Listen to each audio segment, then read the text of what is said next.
All right. Hello, everybody. Well, welcome. It is time. It's Houston. We have a problem. Episode number 459. Almost a full city.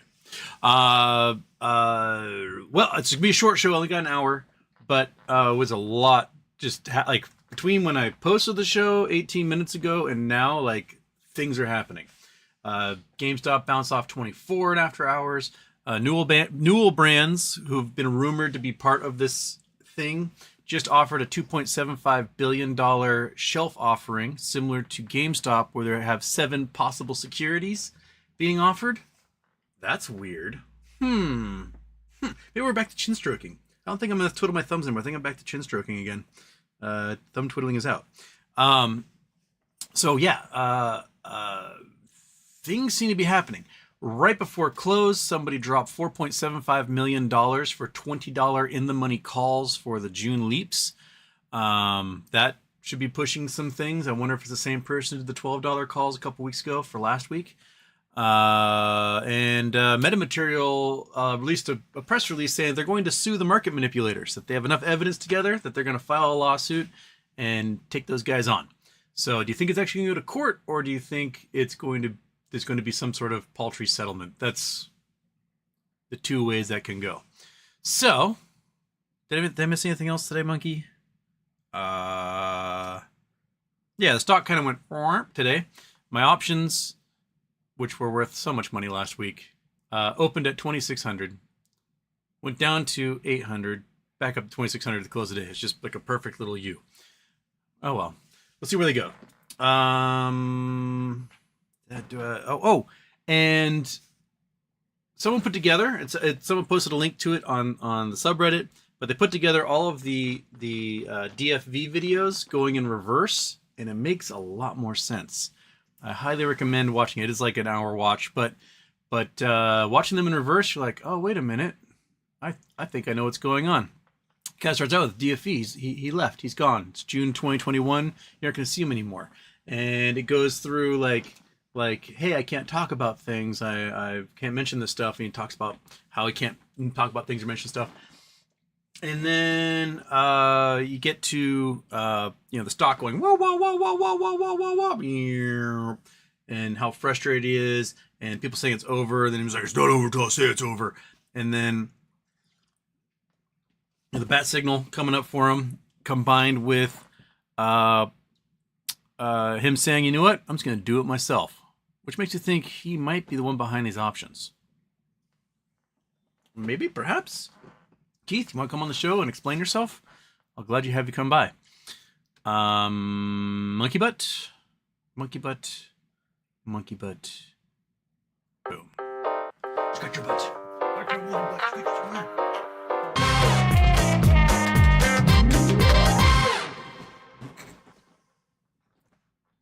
Okay, turn it off, Houston. Hopefully they're all off. I don't see anything on. I think we're okay. Whew. All right. So, lots going on. What's on your minds? We only got 56 minutes to talk about it. Caitlin Walker was first. Good job. G-Font. Everyone wishes Houston happy birthday, but no one asks when it's Monkey's birthday. Her adoptiversary is June 12th.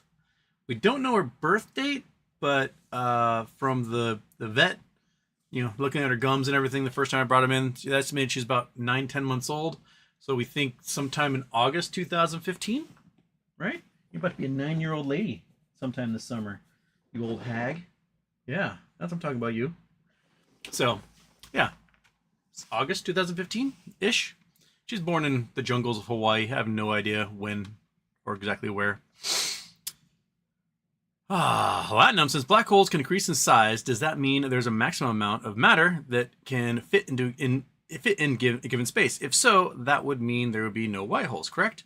White holes are theorized. We've never seen one. The Big Bang may have just been a white hole.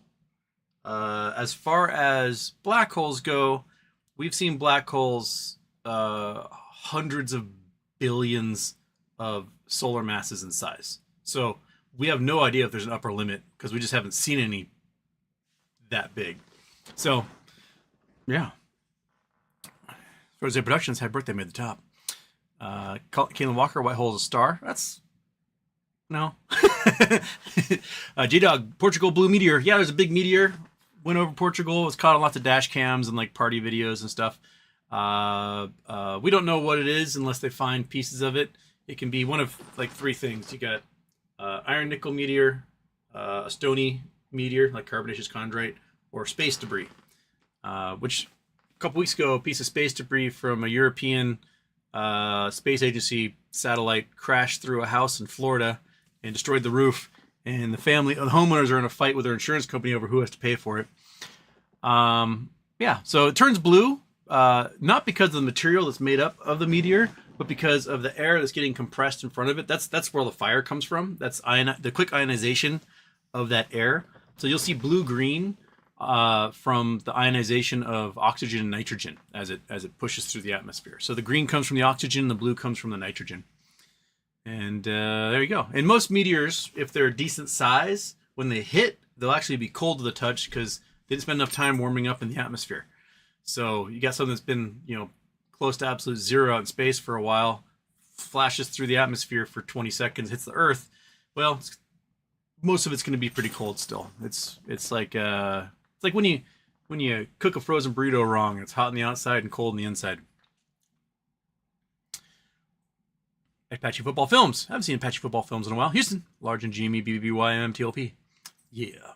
First Day Productions. I was at the 7 Dust and Static X show.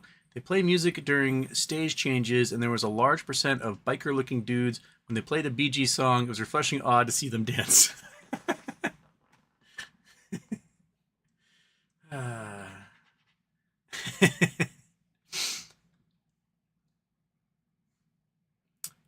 Apache Football Films, why is everyone acting like the swap basket has more legs in it? What is different now?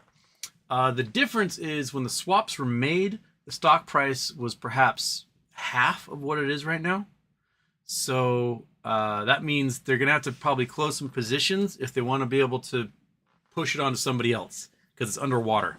So it's already underwater, but it's underwater by an extra 50% at the moment, or 100% at the moment. So that's why. Teddy, happy birthday, Houston. Caitlin Walker. No. Coffee Donuts and Homer. Watched another show, and the guy said we have long-dated leaps that they need to buy shares for to resolve. Another guy said that the shorts had to buy shares for bullet swaps. Yeah, the swaps that the bags that Credit Suisse had, the UBS had, I think were last week, which may have led to some pumps. The rumor mill, and I don't know if anyone's seen it on a Bloomberg terminal or anything, is that the 39-month leaps that were bought in February 2021 are coming due tomorrow. And then Peruvian Bull yesterday showed that there's just a boatload of swaps that are coming due the 31st and I believe June 3rd. Just like billions and billions and billions of dollars worth. So that stuff is out there. It's stacking up. I mean, we're talking 3 years ago about the only way they can keep the price from mooning is to short more into the market, which increases their liabilities. So for a long time, we saw it bounce, and then it would bounce, and then it just kind of because the more liability they had, the smaller the ceiling they had to bounce it off of to make sure they didn't lose everything. And I think that downward trend is that what we had last week was a breakthrough. And so if you look at the bull flag, pennant, whatever you want to call it, I'm not a TA guy, but we had this downward trend for so long, and then suddenly it broke out last week in a way that it hasn't done since August 2022. And even then that was a teeny tiny one compared to what we had last week. There are some issues that Congress is now looking into regarding the 24-hour market that like IBKR, Robinhood, and Schwab are all using, that those trades are not being reported to the indexes.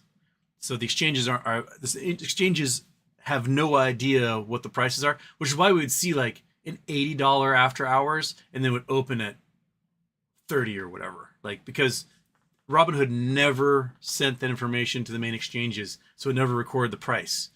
And so now Congress is looking into whether that's like fraud. So yeah, there's a lot of weird stuff going on. Don't have any idea which is correct regarding swaps, leaps, and everything. Probably all of them.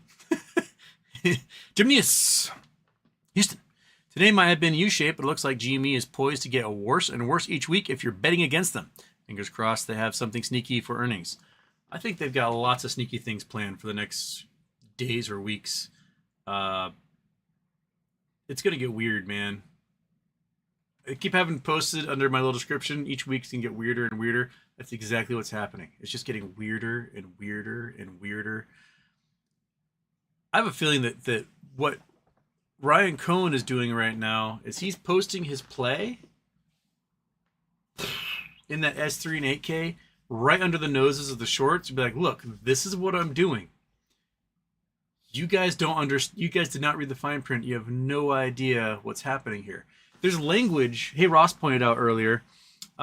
There's language in the S3 that they can create units. It might be warrants, preferred shares, stock, whatever, packaged together, and that you cannot break them apart over a set period of time. So it might be like, say, 180 days. You issue these units out there that might have 1, 2, 3, 4, 5, 6 different types of securities inside of it, and that the shorts cannot peel it apart to like distribute. So that you have to go out and you have to buy all 7 of those things from everybody in order to cover whatever obligation you have due to being short. So there's some really squirrely stuff in there that I think is looking good. The fact that Newell Brands just released a shelf offering that looks very similar to GameStop is intriguing. We had a guy who's a accredited investor suddenly have weird GME bonds show up in his account. He also owns Bed Bath & Beyond. So, we have the Cohen response to the, I can never say it right, Battier lawsuit, which is the class action one they're trying to do for the 16B thing. They just destroyed Battier's case, showing that he was a short, and he was shorting into the thing the entire time and sold everything, so he didn't have a case whatsoever. And they had transcript from one of the board members, Lombard, was that her name? Lombard. And she pointed out that in December 2022, Ryan Cohen offered $400 million to buy Bed Bath & Beyond, and the company turned him down. Which not only shows that post selling of his shares was Ryan Cohen still involved trying to acquire the company, but which shoots down all the shills who are like, "Hey, out and gone." Shut up, idiots. But he offered $400 million, which was the market rate, because the stock was trading like $4 a share. He offered $4.36 a share or something, and that would have been enough to take care of the company along with all their bags and debt and everything and move on with it. And they turned him down, thinking they could shop around or something. But what ended up happening was they went bankrupt. So that also lends credence that the bankruptcy would have been a failure in fiduciary duty by the board of directors and constitute possible fraud for not accepting the offer when they know they were going bankrupt. So that would also lend to the unraveling of bankruptcy if fraud was involved, which that lawsuit, the clawback that Goldberg is doing against the board for the $11.8 billion in share buybacks. So, yeah, pretty interesting. I would love to have Hey Ross on the show. If he ever wants to come on, I tried talking with him briefly when I was on PP Show on Friday, but the internet was being so evil that it kept booting me like every 2 minutes. Just bloop, I'd be gone again, come back in and start talking, and then kick me off again.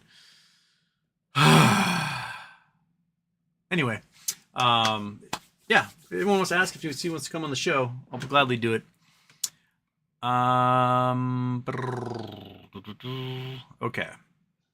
Frozen State Productions, the Timberwolves. Oh, crap. Then just reset Frozen State Productions. Once I read the top of the thing, the whole thing just... there we go. The Timberwolves advancing to the Western Conference Finals makes the Twins' 6-game skid irrelevant. Twins have 2 World Series titles. T-Wolves need this bad to erase so much losing. Good for you guys. Our basketball team left, what, 14 years ago, 16 years ago, and we're still bitter about it here in Seattle. It's one thing, like if your basketball team or sports team can't draw fans and no one cares and whatever, and the team leaves and like whatever. But we liked our team. We went to games. We spent lots of time and money on them, and they just vanished. Not only that, but per capita, Seattle produces more NBA players than any other metropolitan area in the country.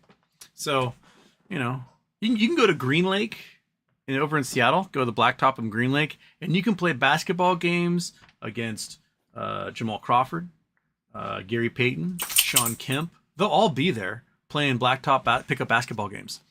You can go get rocked by like basketball royalty. So, oh, hi. Hello. How are you?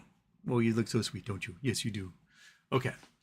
I guess it's a short show. We should probably get this out of the way, huh? You want a nuggie? We're going to do the nuggie intro because it's a short show. So we'll just get some nuggies into your belly right now. These are from the Bainbridge Island Barkery. Whoop. Ready? Come get it. Come get up here. Take that. Yeah. Get up tall. Get up tall. Real tall. Up here. All the way up. Oh, you got to finish chewing. There you go. Okay. Victory. Nuggies have been loaded into the system. Prepare for zoomies.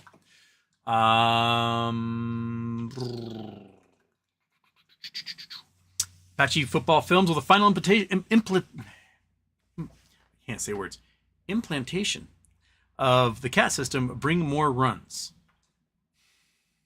Theoretically, yes.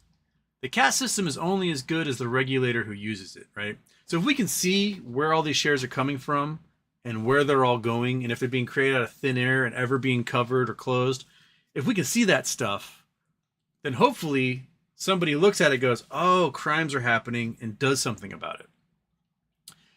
In all reality, they can have all this information, just have AI reading it, doing all this stuff, and they just don't do anything about it. So a really cool system is only as good as the regulator is willing to regulate, is I guess how I'd look at that. I got my fingers crossed that's going to mean sweeping changes throughout the market. But another part of me says, oh, if Citadel can't beat them by getting the law removed, then they're going to beat them by, corrupting the regulators, which is what you got to do if you're a criminal, right? Like, oh, the cops are going to arrest me. I'm going to pay off the lead detective, and then they're not going to investigate me anymore. That's how that works. They are a criminal organization. They are a mafia, and you can go back into the history of big hedge funds and financial institutions, and you'll find that a lot of them started off as the mob, right? The mob starts low. They rough people up, they mug them, they make stores pay protection money, and then they get into illicit things, drugs, gambling, alcohol, whatever. And once they start to amass a whole bunch of money, then they got to put that money somewhere. So they make that money work for themselves. So they open up hedge funds. They store it offshore, keep it in foreign banks. They pump it into institutions. They start institutions, right? And slowly that criminal money gets legitimized and makes them legitimate gajillionaires. But the mafia-ness never leaves. It doesn't. I mean, you can look at a klepto state like Russia, right? You had all these KGB dudes. The Soviet Union collapses. They go through and they just steal everything. And now they're presidents and governors and mayors, right? Like you legitimize yourself eventually. Did you guys watch The Gentleman on Netflix? This Guy Ritchie TV show. It's pretty. I liked it. It was entertaining. But they talk, the central thesis of it is, these large lords and houses. When William the Conqueror came into Britain and just conquered everything, they stole it all, and then they set up a system where they were in charge and got to keep it. They were the mafia. That's all they were. They were just thugs. The Kennedys were bootleggers. They were mobsters. And then we got a president and a bunch of senators out of it, and a really crazy brain-wormed presidential candidate who apparently, I just saw Julio sent this to me. The address he uses for his voter address is a home owned by somebody else that's currently in foreclosure. So that's weird. You know, brainworms, whatever. So yeah, these dudes are criminals, and they're going to criminal. And they're going to criminal as much as they can to protect themselves from being caught for criminaling. And because, you know, what's worse, the crime or the cover-up? Who gives a shit? Like, if you can avoid both. Karen Mirza, happy Victoria long weekend from Canada. Is anything happening by Wednesday with GME? Supposedly, those leaps tomorrow. We'll see. It's also Rosa's birthday tomorrow, by the way, so make sure you wish Rosa a happy birthday. Her birthday's on May 21st. So wish Rosa a happy birthday. And and I had dinner with Robert Hurt. You might see him in the chat from time to time. Wonderful donor for Charity Tuesday as well. He was up in Seattle this weekend and took me to a fancy steak dinner. And he said he sent Rosa a bunch of really cool Hawaiian shirts. So tell her happy birthday and make sure she's wearing Robert's shirts. Okay. But anything happening by Wednesday? I hope a rocket ship so that the options I have do well, and then I can roll them over into new ones. That's what I'm hoping for. We'll see. GameStop still at $23 and change after hours. What was that peak? It was $23.98. So I just boink right off $24. Interesting. Okay. Horneat.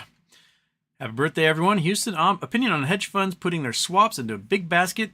Since the start of the story in June, when they expire, we are talking 70 to 80 billion in swaps, according to Peruvian Bull. Yeah. Things might get wild. Remember, when GME, AMC costs and the whole basket went bonkers the week of Labor Day in 2021. That was when I was on my road trip where the war rig died, and I was broadcasting from random hotel rooms every night. That was price on GameStop went to almost $350. AMC went to $77. Cost went up to $44 that time around. I can't remember which other ones also rocketed with it.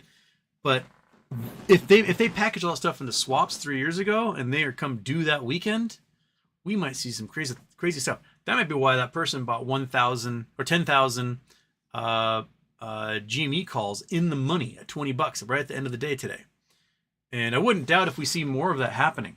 If we see some other whales that, maybe some Keith Gills throwing $4, $5, $6 million into options that are at or in the money, at or near in the money. It could push a lot of gamma and see some really weird price actions happening right about the time these swaps come due, the leaps come due, whatever the weird stuff they have going on. I mean, do you think Sisyphus is still pushing that rock up the hill, or did you just get crushed one of these days? Like these hedge funds, they're pushing that rock. They're pushing that rock forever, and the rock's only getting bigger each time they push it. Like it's just collecting more rock as it goes up the hill. So I think it's going to steamroll them one of these days.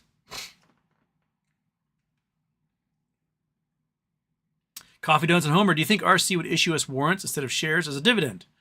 That was, I watched Uncle Bruce's video from Friday morning, and that was kind of his initial theory, is that they offer warrants to shareholders. It might be like one warrant for every 4 shares or something like that, and then the warrant executes at a certain price. Well, if you look at the S3, they list like the price parameters for the share offering. Like, we're not going to sell anything below this. We're not going to sell anything above that. The last time they did this in 2021, they had no ceiling on it. So they were selling when the stock was $300 a share, right? They had to sell a few million shares. They made more than enough to pay off all their bonds and to have this big giant war chest they've been working with for the last few years. This time around, they put a ceiling on it at $18.24 or 48 cents, something like that. So there's a ceiling that is currently about $5, $6 below where the stock is trading at. And that would net them around $800 million cash. So Bruce thinks, no, sorry, was that Bruce? No, it's not Bruce. It was Oh, who pointed that out? Ah, crap. Oh, but it might have been Region who pointed out that suddenly if they push the stock down below $18 or whatever, they basically guarantee that GameStop has $800 million more in its pocket, so close to $2 billion, and then they can do all sorts of crazy interactions and mergers and acquisitions and investments with that money. So they're kind of challenging them to hammer the stock price down. That was, I think, Region Formal's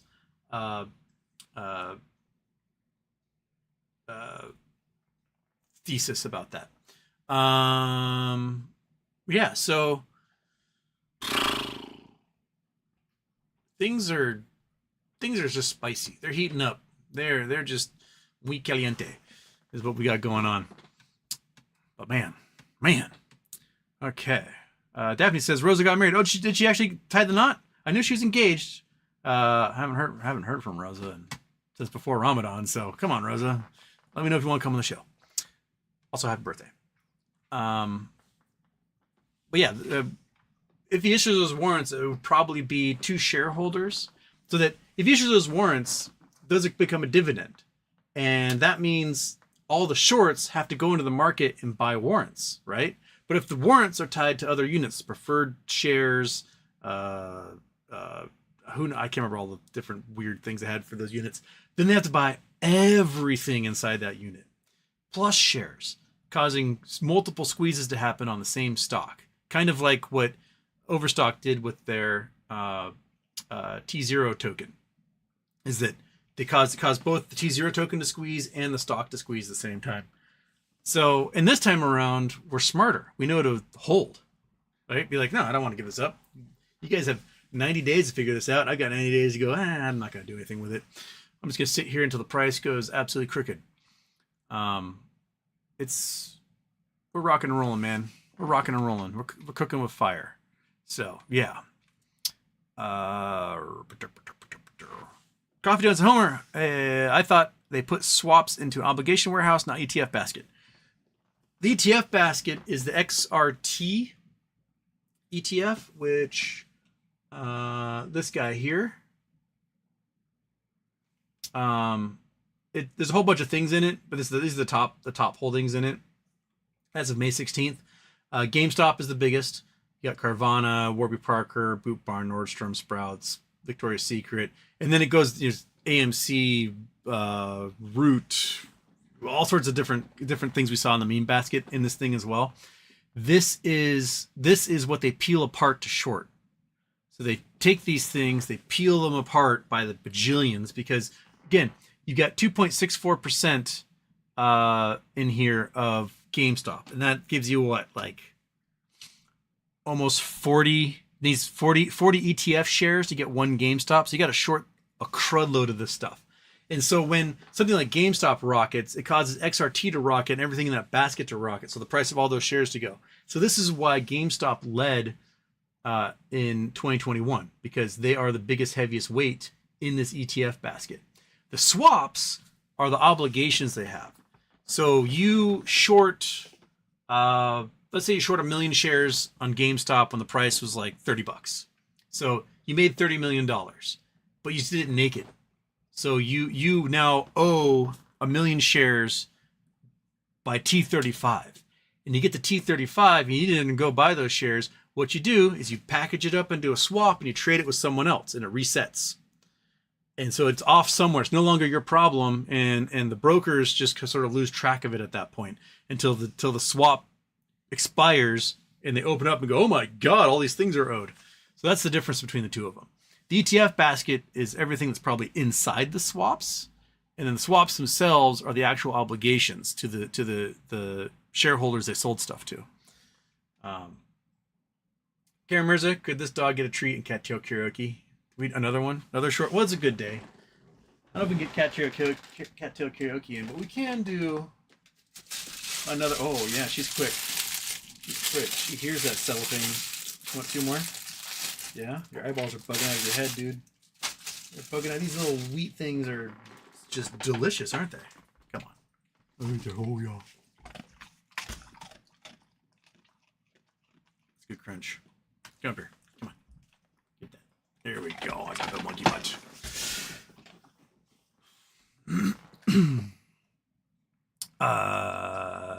Okay. Front State Productions, how many billions of dollars are flowing from Wall Street into Congress to stop CAT? Not enough. I mean, it goes into effect in Canada next Tuesday, Charity Tuesday. And then it goes into effect in the U.S. on Friday. I believe that Friday's the 31st, right? My little calendar here. Yes. So it goes into effect Tuesday the 28th in Canada, the 31st Friday. So they've got less than 2 weeks to do something about this. And Congress is so inept they can't manage to pass anything at the moment. So my guess is that the fact everyone hates each other will keep anything from happening, which will doom guys like Ken Griffin into being subject to the CAT system, which means Ken Griffin's going to have to go to plan B, which is corrupt the system so that the regulators don't regulate him when they discover how many crimes he's committing.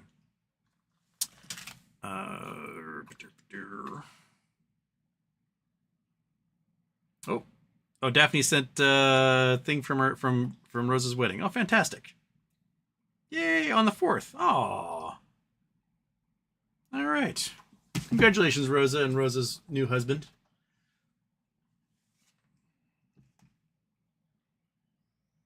Oh, another image. And the cake. Fantastic. Way to go, lady.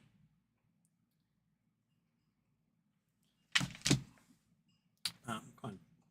My dead man monitor keeps dying on me. Come on, dead man monitor. Last for more than a minute here. Here where all the information is.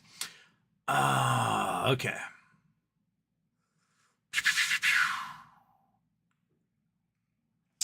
Confidence in Homer, I don't think they can stop it. The SEC can choose to ignore it. Exactly. Like, the CAS system's going to be there.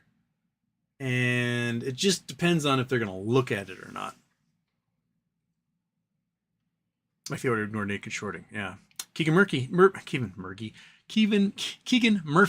Happy birthday, Houston. When is Monkey Butt's birthday? Again, we don't know. August-ish. It's every day is your birthday. You get treats all the time. You special dog. But June 12th is her adoptiversary, so that's when we celebrate. Sad Boy Incorporated, Houston. I expect GME to be at around $15 by the end of the week, and it will slowly sink down in price again. Also, I will try to squeeze ME as an experiment. I don't know if GameStop will get that low. It seems that there's people who are putting buy pressure into it, even if like the shorts and stuff aren't. So it seems pretty wild to me. But yeah, Sad Boy wants to try to do what we witnessed with GameStop and buy a absolute boatload of like $1 calls and see if he can force Gamma into that and see what happens. Kind of an expensive experiment, but if you get the money to do it, why not tinker? It might be able to net you $1 kajillion in the process, or you just lose your expensive experiment.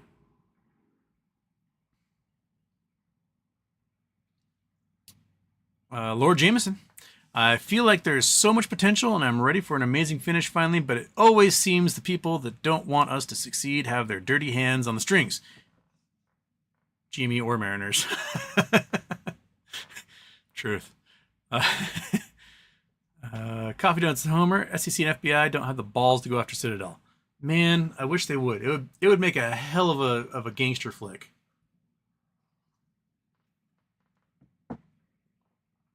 Filthiness. Hey Houston, are you buying the speculation that GME could become something of a multi-billion-dollar shell company? I think it gives them, if it gives them a more favorable valuation, multiple could be an insane run. Yeah, I was trying to explain this to my dad yesterday, where he was asking me about it. He's always asking me like, "What's the ultimate goal here?" And I think it's for GME to become a holding company similar to Berkshire, and GameStop would just be one aspect of it. And there'd just be the umbrella company that has GameStop and other entities under it. And if they have, I don't know if they do match up with Newell Brands, right? And they buy a whole bunch of shares, they do a swap of shares or whatever, and they do have Bed Bath and Baby and other things that are under this umbrella. They also can go out and they can buy Apple and Amazon and Microsoft and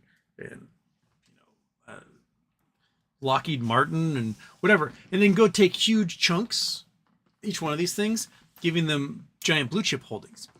And then if you want to hammer GameStop down, the only way you're going to be able to do it is to hammer down these blue chips who are all powerful. You're not going to knock Microsoft down to a $5 stock. You're just not. They do $300 billion a year in sales, and like 70 billion of that is profit. So you're not going to hammer that stock down to nothing. And if GameStop becomes one of the largest holders in those companies, then they're just going to have a natural floor of probably hundreds of dollars a share in the end. That's kind of, I think, what Ryan Cohen's ultimate goal is to build that big collateral basket for himself and GameStop, and then just truck from there. Yogi 2012, what's Christian about to go to war? Let's fucking go. And Matt. Huddle New Zealand, have you read Kevin Malone's article he wrote on GME? Which one? I read one a couple weeks ago. Did you write a new one at all? If so, send it to me. Kevin Malone's another dude I like to have on the show sometime. Kevin, if you want to come on sometime and chit chat, let me know. Nicole Finger will file the 10K at the end of the month. What's 10K? 10K is like their yearly prospectus. So like things they plan to do, what type of limitations they may have, what like framework and conditions and risks are involved. Hold on New Zealand. Also, ETH is up 20% today, just on ETF news. Yeah, I mean, Ethereum's up. Also was announced today that a couple of dudes out of MIT managed to hack Ethereum and steal $25 million in tokens in 12 seconds. So that might lend to some issues with security of such a, system. But those guys, while very, very smart, they were not smart criminals, and they did not do it via VPN or from a foreign country. So the U.S. government has charged them with a crime. And the MIT computer science students who did that are facing criminal charges. When in fact, what they should be facing is like, a white hat conference of, how did you do that? Explain it to us so we can patch it. Coffee Jones and Homer, what are June leaps regular call options for June? There are two flavors of leaps. There are the leaps that you and I have access to, which are the long-term options. So you can look at, January 2024, January 2025, June 2025, and January 2026. Those are the long dated ones, and you and I can participate in that. You can also set up, if you're an accredited investor, you can set up your own leaps with options writers for specific dates, and those can go up to, I think, as everyone was saying, 39 months. Although somebody in the chat last week said you can actually make them for 30 years, which seems insane to me. But yeah, that's those. You and I don't have access to those, and those aren't regularly traded at all. So who knows where it goes? Cameron Mirza, was that a Morantz quote? Morantz quote? I don't watch Morantz. He's an asshole. Daphne, thoughts on the ICC looming arrest warrants from Netanyahu? Well, not just Netanyahu, but also the leaders of Hamas. So that's important distinction that both of them are facing arrest warrants from the International Criminal Court. I kind of agree with it. Like, those guys are peas in a pod, as far as I'm concerned. In 2007, Likud party, led by Netanyahu, struck a deal with Hamas to basically wipe out the moderate Palestinian Authority and Fatah. And they did it. There was the I think they call it the Hamas war in Gaza in 2007, and they just murdered everyone so that there was no opposition. Then when it came time for their elections, they took this moderate pose, we're working towards peace, and they just lied through their teeth. Got elected by a plurality. Only 30% of the people voted for him, but there was enough split amongst all the other parties that Hamas took control and then never gave it up. So there's never been an election for the last 15 years, 17 years in Gaza, and Hamas has ruled with an iron fist. And even people were protesting against them back in September, just hundreds of thousands marching in the street, being like, "Get the fuck out of here, Hamas!" And but that I personally feel that the deal was struck between Likud and Hamas because Likud can only win when the Israeli population is terrified. Because everyone will gravitate towards like, I'm a strong leader and I will protect you, versus like, let's make peace. And, you know, members of Likud kept getting busted smuggling cash across the border into Gaza for Hamas.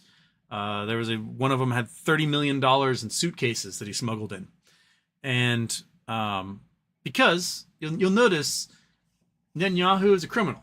He's been convicted by the courts. The only reason he's not faced sentencing is because he maintains himself as a prime minister.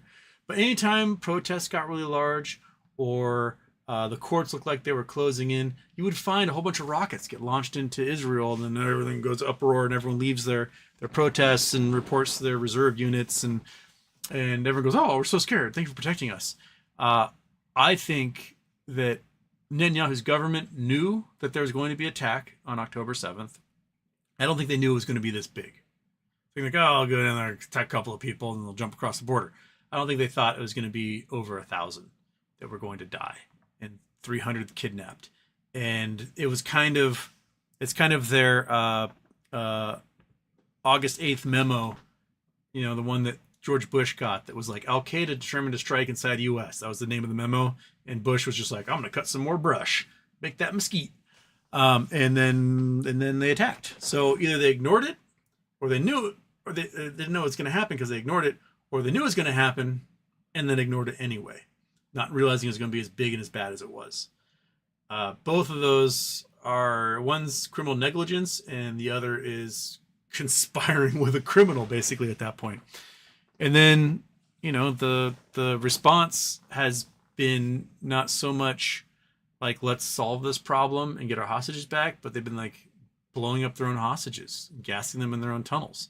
There's been no desire to actually get the hostages back. They're just steamrolling. And that's, you know, in a modern society, that's not how you conduct war. We've after some horrors of war, we've kind of agreed upon that.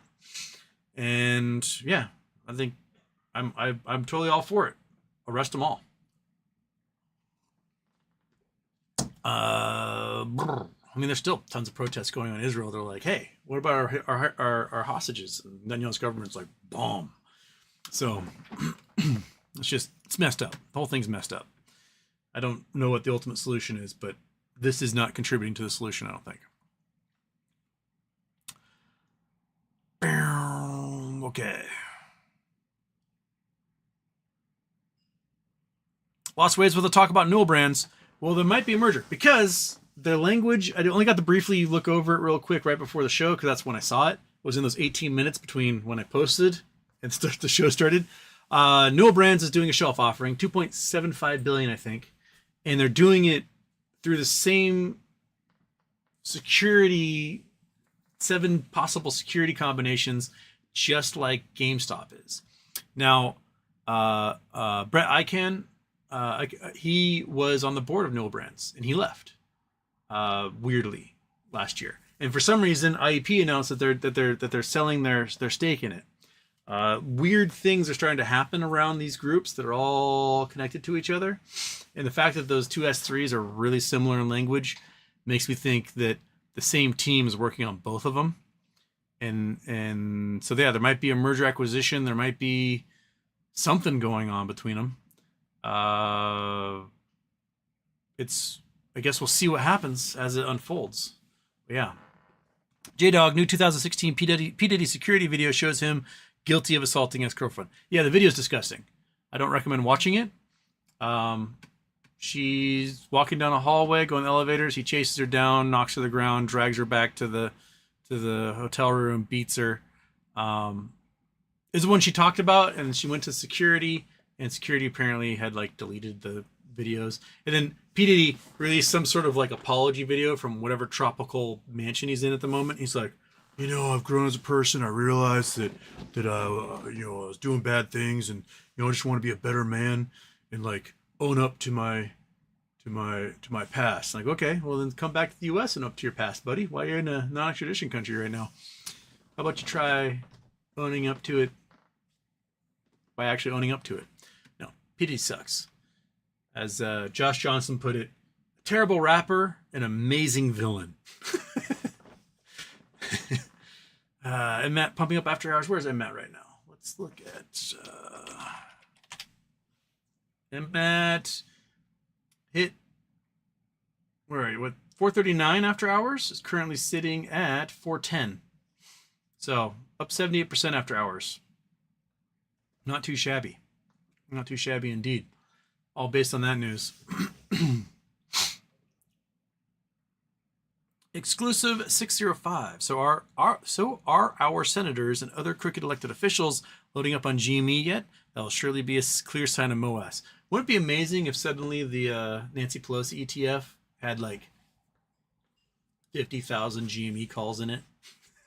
Then he'd be like, well, I'm gonna pre-order my Gulfstream right now. Turkish. Happy birthday, Houston. Where is the money, Lebowski? What relationship does Newell selling diluting shares has with BBBY? I don't know exactly. I have no idea how any of this is going to work. I just think that they're all in cahoots somehow. And something's come out of it. Ryan Presley, Superstonk is such a joke. They'll allow your videos and not your opinions. Yeah, it's silly. It's like the fourth time this week they posted a video of me like, this is amazing. And then I'm not allowed to even comment in there because they banned me for pointing out that Platinum Sparkles is a shill. Yeah, so Newell Brands, Newell, I think. Newell, Newell Brands, Newell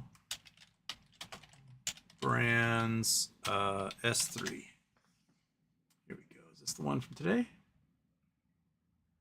Newell Brands. Oh, it's from 1995. That's not what we want. If I do Edgar, that work? Newell Brands. Here we go. S3 registration statement for securities offering. Lots of teeny tiny writing. 2.75 billion. Debt securities, preferred stock, common stock, rights, warrants, stock purchase contracts, stock purchase units. 7 for 1, baby. Same thing as what GameStop just did, except it's at a higher price. GameStop's would be about 800 million, but they're a smaller company. Newell Brands owns all sorts of stuff. What does Newell Brands own?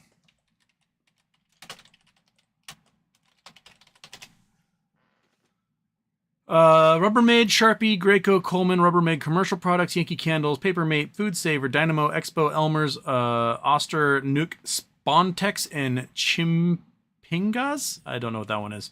So that's their brands. They've got a lot of them. Baby Jogger. They are a little conglomerate, but you recognize a lot of these. I mean, I use it. I use it. I use it. I use it. I use it. I use it. I use that. I've used Expo. I use Elmer's. I use Sunbeam. Mr. Coffee. Crockpot. Yeah, they got a whole. I don't give a shit about candles, but they got a whole bunch of brands you have heard of. They've been around for a long time. Some of them are huge. So if GameStop and these dudes are teaming up for something, it's going to be pretty spectacular, I think. Pretty spectacular. Excuse me. Okay. ZH, I've seen a few black holes in my time. Let me tell you. Iggy Lemon, Zombie Loans are making a comeback. I didn't have a chance to watch that video yet. So, he sent it to me, but it was really long. Are the Zombie Loans, are those the ones in Florida where the people are finding out who has their homes paid off, stealing their identity, going to a bank and getting like hundreds of thousands of dollars in a mortgage on that property and then disappearing? So are those the ones that we're talking about? Or these mortgage-backed securities that, I don't know. I'll watch the video and I'll have to do that later.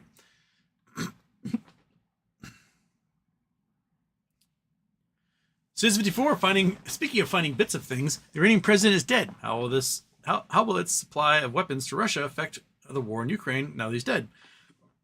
I mean, they'll find another dude. The Ayatollah is the one that's truly in charge. They'll find another dude take his spot. What I found hilarious, though, I mean, tragic for the rescuers, but in the end, like, kind of funny. It crashes. The Iranian government comes out and says, oh, the crash isn't that bad. We're in contact with a couple of people who survived the crash. We're having trouble locating it because of fog. And it turns out everyone's dead. So they get there, everyone's dead. Not only that, but the rescue team got there, and then 3 of the rescue team members died because wolves attacked them. Like, how medieval do you have to be? Like, for a group of people that are always looking for signs, that seems to me that that would be a sign, omen and portents for the future. Like, not only shall you not be president of Iran, you shall not be rescued. All the king's horses, all the king's men couldn't put President Ding Dong back together again. Yeah, so that's pretty wild. They had to abandon the rescue effort because your rescue team got eaten by wolves. How it'll affect Russia? Probably not much at the moment. But the people in Iran are celebrating. They're like, woo! Because this dude is the one who cracked down after the hijab protest in Iran. They executed just teen girls and all sorts of stuff. It's just brutal. Just a brutal, shitty human being. So, Kobe.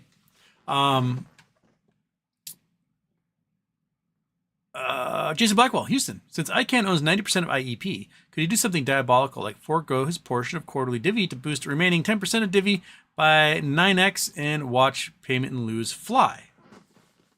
I have no idea. I think he'd only be able to do that if he turned his stock into a different category of stock. Which I don't know if you can, like, what rules and regulations go behind that. I don't know, Jason. But I was waiting for a punchline on that one. Snort alert, Houston. Possible outcomes of the government keeping crypto up and running. Thanks in advance. Congress is trying to create a regulatory system. It's kind of like the SEC, but just for crypto.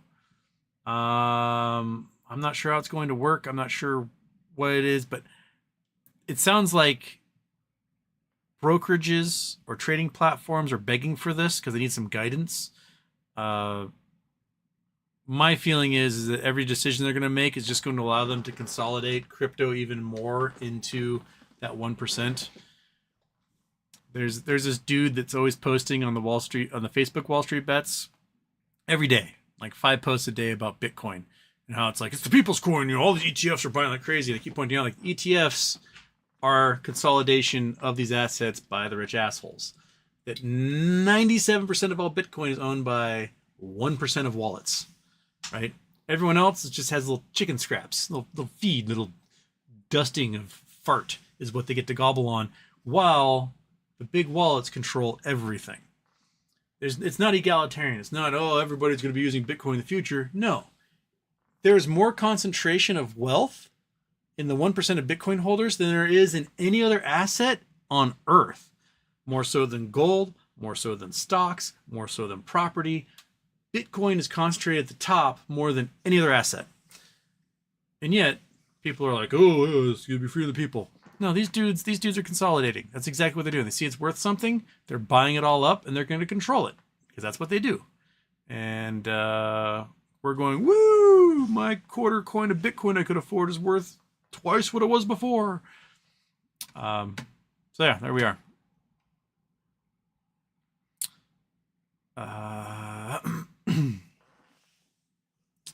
Philip Tang, happy early birthday, Houston. Grape Nuts, Houston man, can you come up with a colorful and almost too explicit for our ears metaphor for where we are right now in the saga?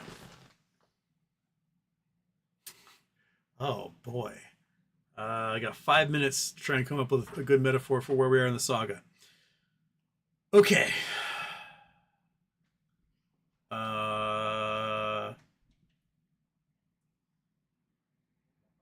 It's got to be lewd. It's got to be crude. It's got to be full of dudes. My goodness, I don't know what they could compare it to. Like, I mean, basically, we're at the point where you've been in No Nut November, right? Those of you who have ever participated in such a thing, where you're just like, I will be inactive and I'm not going to touch myself or anyone else for a month. And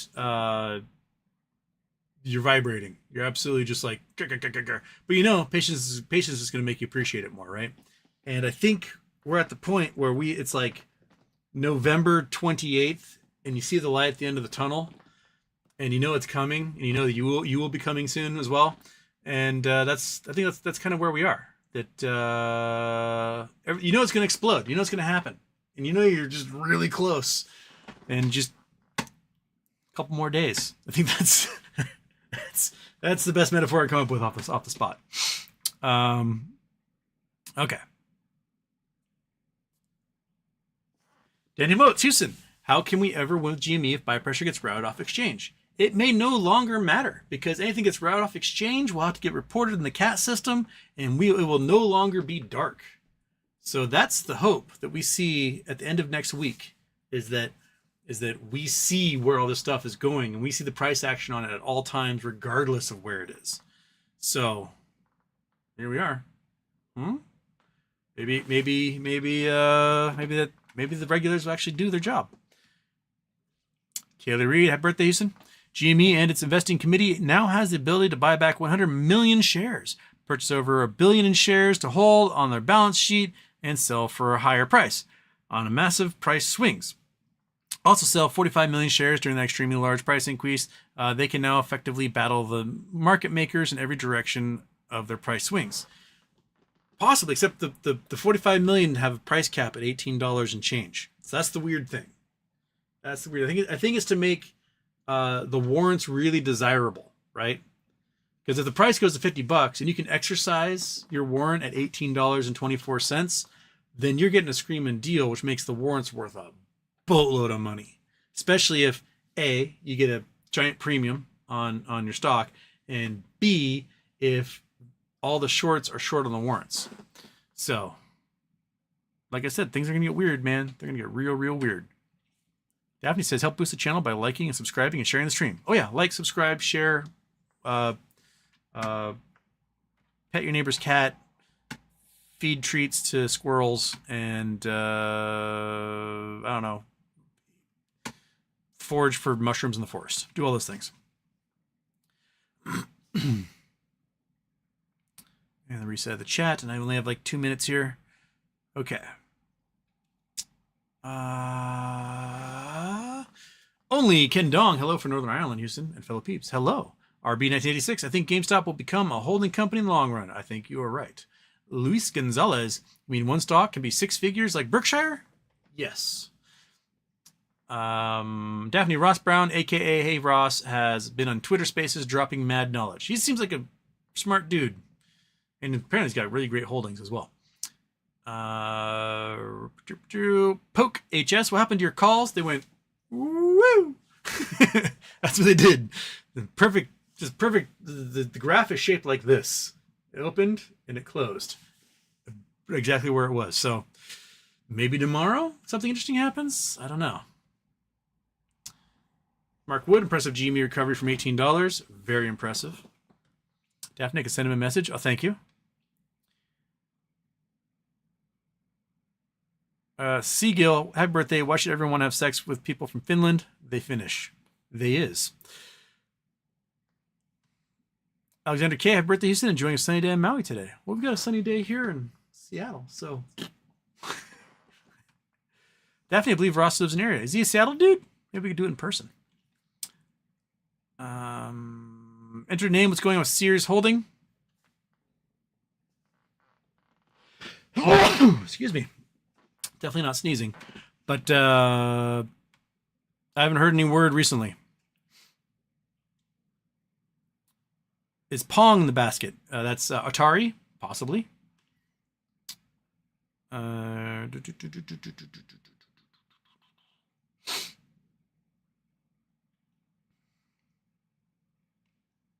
right. Oh, it's 4:30. Okay, I got going. I'm gonna do a GeoGuessr tonight around probably 9 p.m. Pacific. So if you guys have more questions for me, if I didn't get to your chats, I apologize because it's a very short show today. Log into my Twitch and tonight late, and we'll do a late night GeoGuessr, because I haven't done GeoGuessr in a while, and I feel terrible about that. So, for the 5 of you who actually enjoy watching me read off French street names, that'll be for you. And you can also ask the same questions you ask in here. We'll be talking about it while I scroll a map. So, all right. Peace out. I'll see you guys later, and we'll do daytime intro 2.